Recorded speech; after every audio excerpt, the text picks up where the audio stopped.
Welcome to Silverstone, home of the British Grand Prix.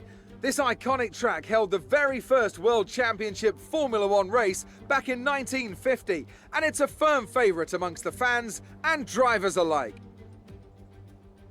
The 3.6-mile-long Silverstone circuit is one of the longest of the season, with 18 corners in the current layout. With average lap speeds reaching around 145 miles per hour, it's also one of the quickest tracks of the year. Watch out for cars taking the right-handers of Abbey and Copse flat out.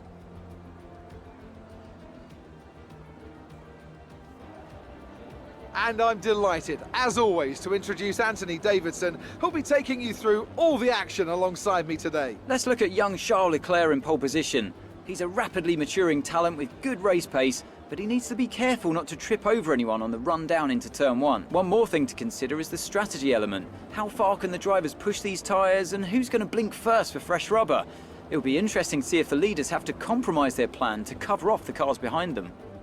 With the race minutes away from starting, here's what today's grid rundown looks like. Charles Leclerc lines up on pole position, and Lewis Hamilton completes the front row. Considering the rest of the grid, we have Bottas, Perez, Carlos Sainz, and Verstappen, Ricciardo, Grosjean, Norris, and Sebastian Vettel, Albon, Magnussen, Esteban Ocon, and Stroll, Kvyat, Giovinazzi, Nicholas Latifi, and Kimi Raikkonen. Russell and Pierre Gasly picks up the final grid slot today.